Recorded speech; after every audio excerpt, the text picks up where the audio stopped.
السلام علیکم ناظرین، کیسے ہیں آپ سب؟ امید کرتا ہوں خیریت سے ہوں گے۔ صحیح بخاری حدیث نمبر 11۔ لوگوں نے پوچھا، یا رسول اللہ صلی اللہ علیہ وسلم، کون سا اسلام افضل ہے؟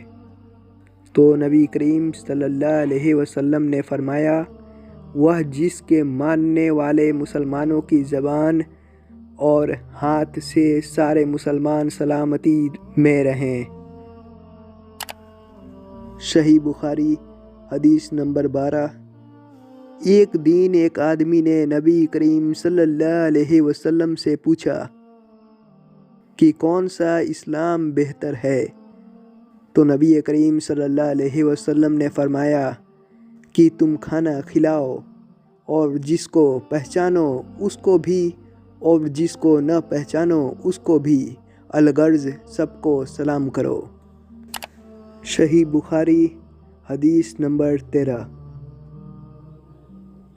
حضور اکرم صلی اللہ علیہ وسلم نے فرمایا، تم میں سے کوئی شخص ایماندار نہ ہوگا جب تک اپنے بھائی کے لیے وہ نہ چاہے جو اپنے نفس کے لیے چاہتا ہے۔ صحیح بخاری حدیث نمبر 14۔ رسول کریم صلی اللہ علیہ وسلم نے فرمایا، قسم ہے اس ذات کی جس کے ہاتھ میں میری جان ہے، تم میں سے کوئی بھی ایماندار نہ ہوگا جب تک میں اس کے والد اور اولاد سے بھی زیادہ اس کا محبوب نہ بن جاؤں۔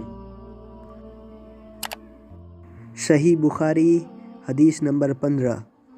نبی کریم صلی اللہ علیہ وسلم نے فرمایا، تم میں سے کوئی شخص ایماندار نہ ہوگا جب تک اس کے والد اور اس کی اولاد اور تمام لوگوں سے زیادہ اس کے دل میں میری محبت نہ ہو جائے۔